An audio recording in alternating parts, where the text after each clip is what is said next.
early morning in Detroit. A thick fog crept between aging industrial buildings, clinging to crumbling concrete like a gray veil hiding the truth. Inside a black sedan parked across the street, Ethan Caldwell sat motionless, his gaze fixed on the Caldwell Logistics Center, a facility that bore his name, yet now felt strangely unfamiliar. At 42, Ethan had built an empire from nothing. Years of sacrifice and relentless effort had paid off in the form of vast wealth, power, and prestige, but the higher he climbed, the more hollow he felt inside. It was as if he had lost something far more valuable than money, the invisible thread connecting him to the people and the dream he had once lived for. For the past 3 months, internal reports had shown a sharp decline in productivity without clear explanation. Anonymous complaints poured in week after week. The executive board blamed lazy workers and union demands, but Ethan, who had once started from the very bottom, wasn't easily convinced by corporate excuses. He could feel it in his gut. Something was rotting from the inside, something no spreadsheet could expose. So today, he decided to see it for himself. Not as billionaire Ethan Caldwell, but as Eli Thompson, a nobody, just another invisible man among the forgotten. It had taken weeks to perfect the transformation. His $1,000 suits were replaced with a faded flannel shirt and worn-out jeans. The neatly styled hair was now tucked beneath a beat-up baseball cap. His signature green eyes were masked with dull brown contact lenses. He grew out a scruffy beard to age his appearance and practiced walking with a slight stoop, like someone who'd spent decades doing back-breaking labor. "You sure about this, Mr. Caldwell?" his head of security had asked with concern. "If anyone recognizes you, this could all backfire." Ethan had simply smiled. "Sometimes, to see the truth," he said, "you have to become the person no one notices." At 7 a.m. sharp, Eli quietly stepped into the HR office. Sandra Mills, the hiring manager, didn't bother to look up. Her desk was buried under old coffee cups and crumpled paperwork. Her eyes were glued to her phone, as if nothing else mattered. "Night shift janitor, right," she mumbled, pushing a clipboard across the desk without emotion. "Fill this out. Minimum wage, no benefits until after 90 days. You clean whatever needs cleaning. Any questions?" Ethan. Now Eli shook his head silently. He picked up the pen, his hand trembling slightly, not from fear, but from the gravity of what he was about to do. He was stepping into a life that millions of real people lived every day. Eli Thompson, born in Cleveland, worked in construction for over 20 years, switched to lighter work after a back injury. Divorced, no children. It was all fiction, but behind the fabricated identity lay a sobering truth about a class of people society had chosen to overlook. "First shift starts tonight at 11 p.m., Sandra said without looking up. "Don't be late. Company policy, no exceptions." As Eli stepped out of the office, he took note of every small detail. The motivational posters on the walls were faded and peeling. The vending machine had been broken for months. A handwritten, out-of-order sign still taped across the glass, ignored by everyone who passed. The entire place reeked of neglect. It was nothing like the energized, purpose-driven culture his company was supposed to represent. That night, Ethan returned, not as a man in charge, but as a man with a mop and a bucket. He wasn't just curious anymore. He was driven by a burning need to rediscover the soul of the company he had lost. The night shift supervisor, Chuck, was a heavy-set man who walked like each step drained him. He gave Ethan a quick tour, mostly pointing and grunting. No introductions, no names, no care. Ethan followed silently.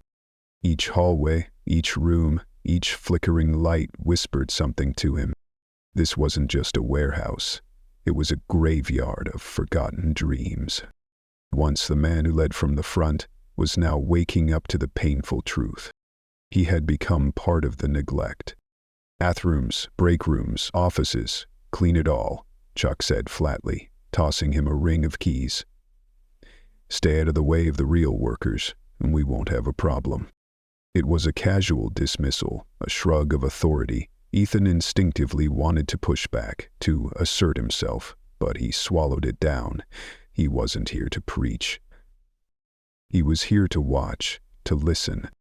As his shift began, he pushed the squeaky cleaning cart down dimly lit hallways. He moved like a shadow, and in that invisibility, he finally saw the real heartbeat of his company. Truck drivers scarfing down cold sandwiches, security guards on routine patrol, warehouse staff hauling boxes, exhausted, silent. No one noticed him. No one said hello. No. He had truly become invisible. Until the third night. Passing by the cafeteria, which was supposed to be closed, Ethan noticed a soft, golden light spilling from the kitchen. He furrowed his brow, expecting to find someone sneaking food or breaking protocol. But instead, he saw a woman, early 30s, quietly packing sandwiches into brown paper bags. Her brown hair was tied back in a simple ponytail. Despite the late hour, she hummed to herself as she worked, her movements efficient, graceful. She looked up when she heard the cart's squeaky wheels. And time stopped. Her warm brown eyes met his. No judgment, no coldness. Just a soft, honest recognition that he existed. "Oh, hi there," she said, offering a small, genuine smile. "You must be the new janitor." Ethan found his voice caught in his throat. "I'm Eli," he managed, surprised by how naturally her warmth disarmed him. "I'm Talia," she replied, turning back to her work. "Hope you don't mind me hanging around after hours. I usually come in early to prep meals for the folks who can't afford the vending machines. The company doesn't mind as long as I use my own ingredients." Ethan stood in quiet observation. Her movements weren't rushed or showy, just careful, efficient, and full of quiet care, like someone who'd done this for years without expecting anything in return. She was the only warmth in a place that had forgotten how to feel. "That's really kind of you," he said sincerely. Talia just shrugged lightly. "Everyone struggles sometimes. A good meal can be the difference between a terrible day and a bearable one." A memory flashed across Ethan's mind. 15 years ago. A bitterly cold night. He had been a broke college student, standing in front of a food truck with an empty wallet and an emptier stomach. A young woman with gentle eyes had handed him a burrito and refused to let him repay her. "Take care of yourself, okay?" she'd said. "Everyone deserves kindness." Ethan's breath caught in his chest. That face, now older, touched by time, but those eyes were the same ones that had once pulled him out of despair. "You all right?" Talia asked, noticing his sudden stillness. "I'm fine," he replied quickly, trying to mask the surge of emotion. "Just tired." She looked at him, concern flickering in her gaze. "There's coffee in the kitchen if you want some. It's not great, but it's hot." She poured him a cup. Ethan took it, his hands trembling slightly. The woman who had unknowingly changed his life all those years ago was now standing just feet away, still quietly doing good, still believing in kindness like the world hadn't broken her. She didn't recognize him. How could she? He had been just another nameless, hungry student among the hundreds she may have helped. But he remembered. Everything. Her laugh. The way she insisted he take 2 burritos instead of 1. How she wouldn't let him feel ashamed for needing help. "Thank you," he whispered. "For the coffee?" she smiled. "It's nothing." But it wasn't nothing, and they both seemed to sense it. Something had shifted. A connection had begun to form, something that transcended job titles and false identities. As Talia packed up the brown paper bags and moved toward the door, she paused, glanced back at him. "See you tomorrow night, Eli. Try to get some rest, okay? You look like you've got the weight of the world on your shoulders." The door clicked shut behind her. Ethan stood there in the empty cafeteria, holding a lukewarm cup of coffee, his thoughts unraveling. He had come here to fix a business problem, productivity, discipline, operational efficiency. But instead, he had found an angel from his past, still creating quiet miracles with leftovers and compassion. Now, it wasn't just about the company. It was personal, and that terrified him and awakened something inside him he thought he'd lost. How do you repay someone who doesn't even remember saving you? How do you love someone who doesn't even know who you really are? Ethan made a decision. He would stay, he would watch, and somehow he would find a way to repay her, not just for that burrito 15 years ago, but for reminding him of the man he used to be, before success made him forget the value of simple human kindness. 3 weeks later, living this double life had given Ethan insight no executive report ever could. The real Caldwell logistics existed in the margins, in the way workers tensed up when management walked by, in the quiet resignation in their eyes when benefits were mentioned, in the tiny daily acts of quiet resistance against a system that didn't seem to care. And Talia, she became the center of it all. Even though Ethan kept telling himself it was for research, he couldn't help but watch her. She showed up every morning at 5:30 a.m., 2 hours before her shift, to prepare meals for coworkers who couldn't afford the vending machines. She knew everyone's names. She remembered their kids' birthdays. With just her presence, she lit up the darkest corners of that cold, mechanical place. "Morning, Eli," she greeted one day as she passed him near the cafeteria trash bins. "You're early again?" "Couldn't sleep," he replied. And honestly, it wasn't a lie. Sleep had become rare. His mind was constantly at war, torn between truth and fiction, between the man he was pretending to be and the man he truly was. Talia looked at him more closely. "You know," she said, "there's a community clinic on Michigan Avenue. They have a sliding scale for people without insurance. Sometimes insomnia means something deeper." The way she said it so casually, assuming he was just another underinsured, underpaid worker, struck him harder than he expected. In the real world, Ethan had access to the best healthcare money could buy. But here, as Eli, he was just a shadow. A name no one remembered, a life no one valued. "I'll think about it," Ethan replied softly, touched by the fact that she cared about a janitor she barely knew. During their 15-minute breaks, in between sips of watered-down coffee, Ethan began piecing together Talia's story. She rarely complained. Her words were gentle, measured. But little by little, the puzzle came together. Cramped apartment, online classes after 18-hour workdays, children who weren't biologically hers, but had become the center of her universe. "My sister always said I worried too much about other people," she said one night with a quiet laugh, stirring sugar into her coffee. "But she was the same way. Maybe it runs in the family." "She was?" Ethan asked gently. Talia's smile faded. Her eyes lost focus, like wind disturbing still water. "Our accident, 3 years ago. My sister and her husband, David, were driving home from a rare date night. First one in months." She took a sip, staring into the distance.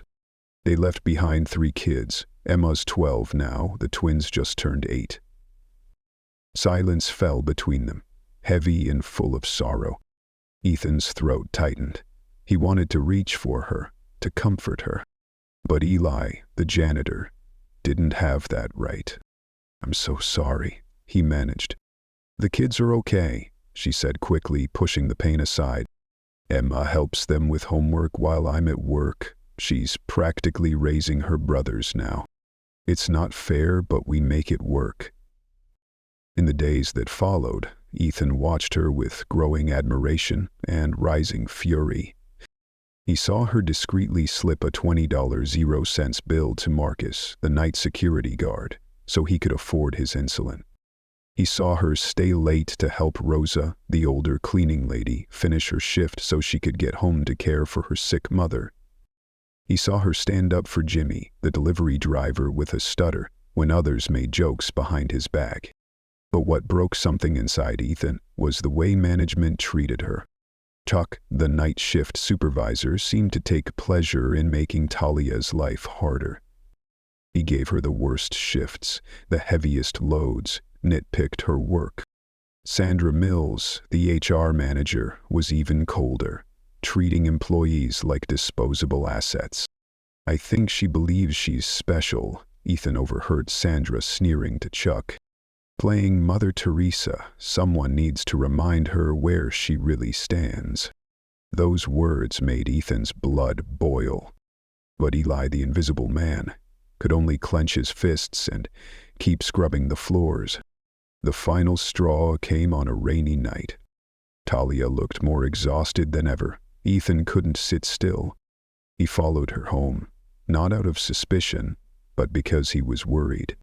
He told himself it was to make sure she got home safe. But deep down, he knew the truth. His heart had already crossed a line. Her apartment building was worse than he'd imagined. Cracked concrete steps, busted mailboxes, and the moldy stench of forgotten lives. From his car, he watched as Talia slowly climbed the stairs to the third floor, her shoulders sagging under the weight of the world. Through the window, he saw a different world, one not lit by electricity but by love. The Ree children gathered around a small table, math worksheets spread out before them. Talia stirred something on the stove while guiding them through their homework. The apartment was cramped, but there was an unmistakable warmth, a kind of quiet magic that no luxury could replicate. At 11:30 p.m. she left home again, changed into a new set of clothes, backpack slung over her shoulder. Ethan followed from a distance as she made her way to her second job, cleaning offices downtown. Between buildings, she watched online classes on an old phone, squeezing education into the gaps life gave her. Ethan sat in his car until 3 a.m., watching the lights in each window go dark one by one, knowing that somewhere in that building she was pushing a vacuum, fighting for a future 3 orphan children didn't even realize they were relying on. Back in his penthouse, a space bigger than most homes, dressed in luxury, untouched by sticky fingers or crayon marks, Ethan felt a hollowness that shook him. The next morning, still in the disguise of Eli, he looked at Talia with new eyes. She was still kind, still resilient, still radiant, with the quiet light that had once saved him 15 years ago. But now he understood the cost of that light, the pain she never voiced, and he realized something that terrified him. He loved her, not just for her goodness, but for her strength, her persistence, for the way she refused to surrender to a world determined to wear her down. But how do you love someone who doesn't know who you really are? He began noticing the small signs, the way her hands trembled when she thought no one was looking, the dark circles she couldn't conceal, the way she always asked others how they were, but never talked about herself. On the third night, while mopping the executive wing, he heard raised voices from the break room. "Talia." Her voice was taut, restrained. "I understand budget concerns, but these are people," she said. "They're people who need to learn their place," Sandra snapped, her tone cut like a blade. "This isn't a charity, it's a business." Ethan crept closer, heart pounding. Through the sliver of the door, he saw Talia standing tall, her small frame trembling with fury and exhaustion. "Marcus hasn't had a proper meal in 3 days because of his insulin costs," she said. "Rosa works double shifts to take care of her sick mother. I'm not running a soup kitchen. I'm trying to preserve a little humanity." Sandra laughed. "Hold. Short. Humanity doesn't pay the bills, sweetheart. If you want to be Mother Teresa, use your own time and money. Don't exploit company resources. I do use my own ingredients, Talia said, trying to keep her voice steady. Company kitchen, company electricity, company liability, Sandra shot back. You're walking a fine line. I'd hate to see you lose your job over your kindness. Sandra turned and walked off, leaving Talia sitting alone, fists clenched in her lap. For the first time, Ethan saw her break. Rough night? He asked gently, sitting down across from her. She looked up, eyes rimmed red. Really? Do you ever feel like you're drowning? Like no matter how hard you swim, the water just keeps rising? Ethan couldn't speak. A woman with 3 jobs and 3 children was asking him, a billionaire pretending to be a janitor, if he knew what it was like to drown. Yes, he said finally, and I've learned. The ones worth saving usually find a way to keep swimming. She smiled, but it didn't reach her eyes. Then her phone buzzed. She read the message, and the color drained from her face. Have to go, she said, standing abruptly. Ethan followed. Her apartment complex was surrounded by fire trucks. The fire had broken out in another unit on the 3rd floor. Not hers, but close enough to force an evacuation. On the sidewalk, Talia held the 3 children close. Emma tried to stay strong while the twins clung to her, eyes wide with fear. Ethan could see it. She was trying to hold up the whole world on her shoulders. The unit won't be habitable for at least a week, a firefighter told her. You have somewhere to stay? Talia hesitated, her eyes welled. I'll figure something out, she said. Ethan stood across the street, hidden in the shadows, heartbreaking. The woman who had once saved him was now standing at the edge of collapse. He could make one phone call, put them in a 5-star hotel, cover everything. He had the means to fix all of it. But he couldn't. Not while the truth about Eli was still a lie.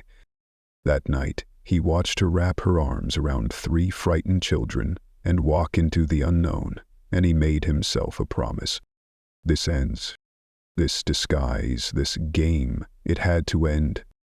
But first, he needed to find a way to help her without shattering the fragile trust between them. The woman who had once taught him that everyone deserves kindness was now about to find out whether the world could return the mercy she had so freely given. Standing in the dark, Ethan felt something he hadn't felt in years. The weight of consequences, the price of secrets, and the terrifying realization that sometimes love isn't enough when it's built on a lie. Talia looked up, frozen in place. Eli, you don't understand, she began, trying to push back, trying to keep the distance. But Ethan stepped forward, his voice low but steady. No, you don't know how much I understand. His eyes met hers. You work 3 jobs to take care of children who aren't even your own. You share what little you have with people who have nothing. You are the best person in this building, Talia. And Sandra Mills is a small, bitter woman who wouldn't recognize decency if it stared her in the face. The words surprised even him. Talia stared at him, stunned, tears still clinging to her lashes. You can't talk about management like that, she whispered. Let her hear me, Ethan said firmly, no longer hiding behind the quiet voice of Eli. This wasn't the janitor speaking. This was a man standing up. The news spread like wildfire. By nightfall, the whole facility knew the janitor had stood up to Sandra Mills for Talia Moore. Some called it brave. Others called it reckless. But Ethan no longer cared. He had seen enough, heard enough. He had lived the truth behind the company's broken facade. Sandra, Chuck, and others like them had built a system meant to crush spirits and silence hope.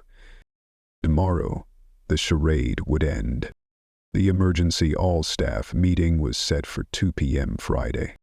An unusual time, and the whole facility buzzed with rumor. Corporates flying in, someone said. Heads are gonna roll. Ethan stood at the back of the cafeteria, still dressed in his janitor's uniform.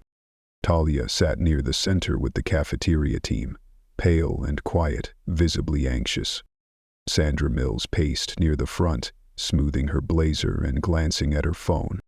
Chuck stood nearby, both of them with smug confidence, the kind worn by people who truly believed they were untouchable.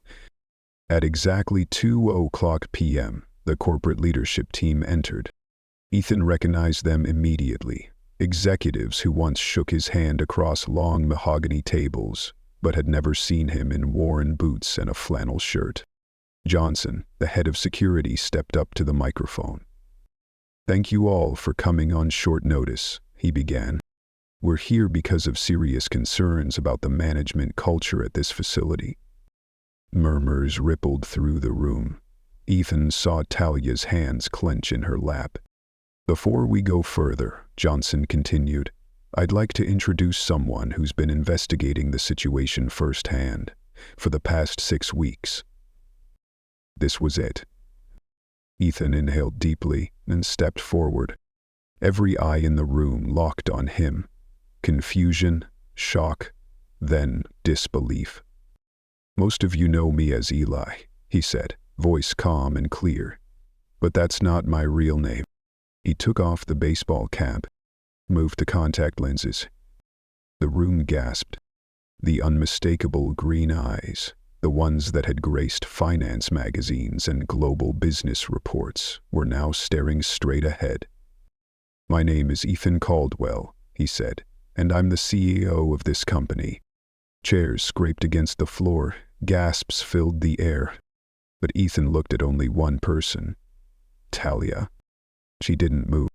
Tears slid silently down her cheeks.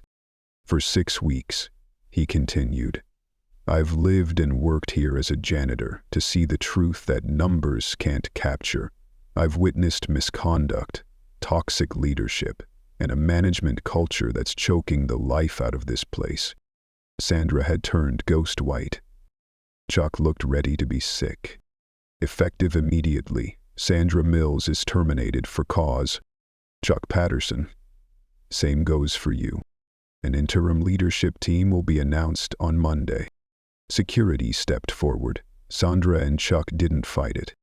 They were too stunned. But Ethan wasn't finished. "Before they leave," he said, "I want to tell you all a story." He turned toward Talia, who was now sobbing silently. 15 years ago, I was a broke college kid, hungry, cold, standing in front of a food truck with nothing in my wallet. And a young woman behind the counter handed me a burrito. She refused to let me pay. She said, "Everyone deserves kindness." That moment changed my life. The room was silent. You could hear hearts beating. "That woman," Ethan said, pointing gently, "was Talia Moore. She's sitting right here, still giving. Still believing in kindness even when the world does everything it can to break her." Talia's face crumpled. Ethan felt his own chest tighten. "She works 3 jobs to raise 3 children who lost their parents. She arrives hours before her shift to prepare food for coworkers who can't afford lunch. She hands out her last $20 bill to a security guard who can't pay for insulin. She is everything this company was supposed to stand for. Generosity, compassion, people before profit." He paused, his voice catching slightly. "I lived a lie for 6 weeks. But she's lived the truth every single day. The bullying, the threats, the warnings, for doing something kind, that ends today. Not just for her, for all of you." Ethan scanned the room. He saw disbelief turning into awe, pain softening into hope. "We're enacting new policies immediately," he declared. Child care support, better health care, education scholarships for employee families, and a zero-tolerance policy on management abuse. This facility will become what it should have always been. A place where good people can work, live, and be treated with dignity. Applause erupted, but Ethan barely heard it. Out of the corner of his eye, he saw Talia rise from her chair. And quietly, without a word, she walked out. She wasn't angry, but she was hurt. He wanted to chase after her, to explain. But there was one last thing to say. I'm establishing the Talia Moore Scholarship Fund to support the children of every employee here, Ethan said, named after the woman who reminded me that success without compassion is just another form of failure. The room roared with applause. But to Ethan, it felt empty, hollow. He'd won the boardroom war. But he might have lost something far more precious. The trust of the woman he loved. 3 months passed. Talia had taken a leave of absence immediately after the meeting. Ethan hadn't seen her, not once. The company was thriving. New leadership. A healthy culture. The scholarship fund had already helped dozens of families. But none of it mattered without her. Through HR, he learned she'd moved into a modest home in a better neighborhood. One of many changes he'd quietly arranged behind the scenes. The children were in better schools, their medical care fully covered, their future more secure than ever. But Talia had never touched the personal account he'd set up for her. Not a single dollar. And then, one quiet afternoon, "Mr. Caldwell," a soft voice came through the intercom. "There's a young girl here. She says her name is Emma Moore." Ethan's heart stopped. "Send her up," he said. Emma walked into the office with a quiet strength far beyond her years. She was taller now, older, more composed, and she had Talia's calm, but her own kind of fire in her eyes. "Talia doesn't know I came," Emma said, standing tall. "I took 3 buses to get here." Ethan stood motionless as the weight of her presence settled in. 2 people, bound not by blood or obligation, but by their shared love for the same woman, now faced each other across the room. "She cries at night," Emma said, her voice unshaken. "She thinks we don't hear, but I do." Ethan's throat tightened. "Emma, I'm sorry." "She told us everything," Emma continued, her words landing with quiet impact. "About how you pretended to be someone else, about the lie, but she also told us you saved us." Ethan slowly sat down, suddenly feeling smaller than he ever had. "You love my mom?" she asked. The question was a blade, sharp and fearless. "Yes," Ethan replied, his voice nearly breaking. "More than anyone I've ever loved." "Then why aren't you fighting for her?" Ethan looked away. "Because I hurt her. I made her fall for someone who didn't exist." Emma studied him, serious and still. "Did you lie about caring for people?" she asked. "No. Did you lie about thinking my mom is incredible?" "Never." "Then you didn't lie about the things that mattered," she said simply, stepping closer. "My mom taught us that people make mistakes. What matters is what they do after. She's scared, because no one's ever fought for her. People always leave." Her words cut deeper than any boardroom takedown ever had. "What should I do?" Ethan whispered. For the first time, Emma smiled.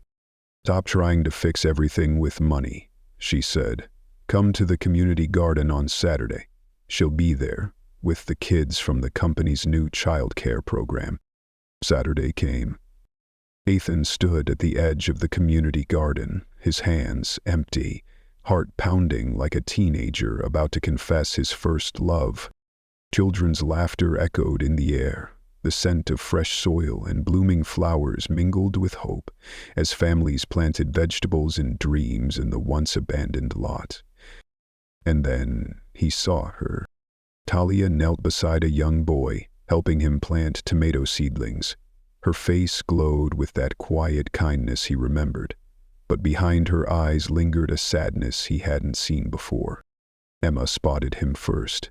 She gently nudged Talia. Their eyes met across the garden. Time stood still. Then Ethan walked toward her. No bouquet, no lavish apology, just a man stripped down to the truth. "Hi," he said softly. "Hi," she replied, rising slowly.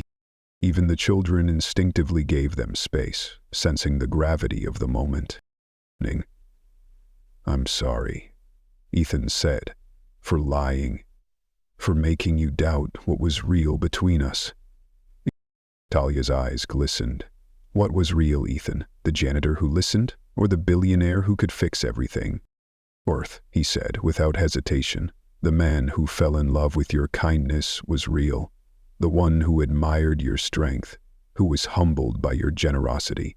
Eli was just a name, but what I felt for you, that was the most honest thing in my life." Talia wiped away a tear. "I was angry," she said, "not just because you lied, but because I fell for someone who might not even exist." "I exist?" Ethan said, stepping closer. "Maybe not in the way you first met me, but the man who wants to build something meaningful with you? He's standing right here." The garden around them hummed with life, kids giggling, families working side by side. Hope was taking root. "I don't want to be rescued," she whispered. "I don't want to rescue you," Ethan replied. "I want to deserve you." And when she smiled, for the first time since everything shattered, it was like watching the sun rise after the longest, darkest night. "Well," she said, glancing around the garden, "this seems like a pretty good place to start."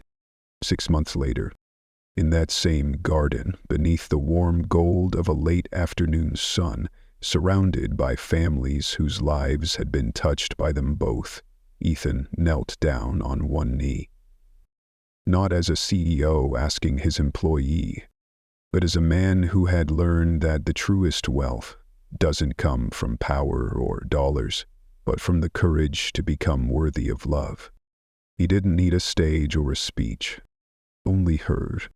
And when Talia said yes, it wasn't to a perfect man, but to one who had broken, rebuilt, and risen for her, not despite his flaws, but because he had faced them and come out the other side with open hands and an honest heart.